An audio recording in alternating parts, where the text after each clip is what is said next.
Combien cela peut coûter un photographe de mariage? C'est une question qui revient souvent. Combien ça coûte un photographe de mariage? Et cette question-là, de la même façon qu'elle peut être très simple, c'est une question tellement complexe. C'est quoi la différence entre le photographe à 50 000 $ et le photographe à 500 $? La première chose à comprendre, c'est que c'est pas à cause que le photographe charge 50 000 $ qu'il est nécessairement un meilleur photographe. Et je vais vous expliquer pourquoi, ok? Qu'est-ce qui va faire varier le prix, ok?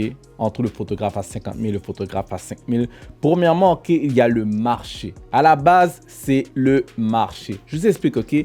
Exemple, si j'étais à Los Angeles, j'ai accès à des joueurs de la, on va dire de la NBA, des joueurs de la NFL, j'ai accès à un marché rempli de millionnaires. Eux, payer 50 000 $ pour leur mariage, c'est l'équivalent de payer 5 000 $ pour monsieur et madame tout le monde. Je sais pas si vous me suivez.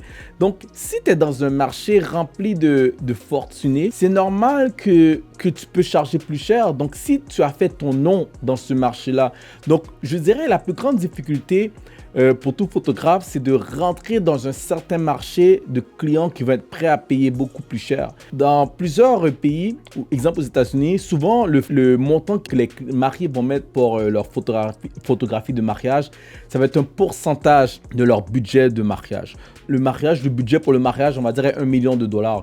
Donc, c'est quoi mettre 50 000 $ alors que, exemple, juste pour les fleurs, tu auras mis 250 000 $ juste pour tes fleurs. Également, bien entendu, il y a la réputation. Plus que tu es connu, plus que tu as des possibilités de pouvoir charger cher. Souvent, le photographe à 10 000 $, il est connu, il a une réputation de fait. On y va avec le principe de l'offre et la demande. Il y a également l'expertise. Je vous explique, ok? Souvent, un photographe qui va charger plus cher, ok, il va avoir une certaine expertise et un style unique. Il va savoir maîtriser le flash externe. Il va être habitué avec la clientèle, il va être un expert dans le mariage. Alors que tu peux trouver un photographe qui va te charger, exemple, 1000 $, mais lui, la seule chose qu'il sait faire, c'est se présenter à ton mariage et utiliser, exemple, juste l'éclairage naturel. Par contre, un photographe d'expérience va faire ressortir le meilleur de toi-même.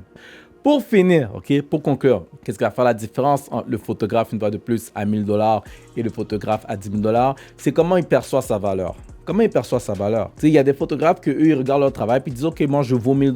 Alors qu'il y a d'autres photographes qui regardent leur travail et disent, moi, je vaux 10 000 $. Si dans ta tête, tu vaux seulement 500 $ comme photographe de mariage, mais alors c'est toi qui te mets des bâtons dans les roues et que tu te limites vers un chemin vers le succès que tu pourrais atteindre, quoi.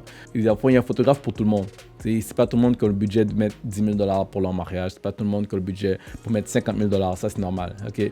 Donc, sur ce, c'était Johnny Wilson et on se recroise sur notre vidéo. Ciao.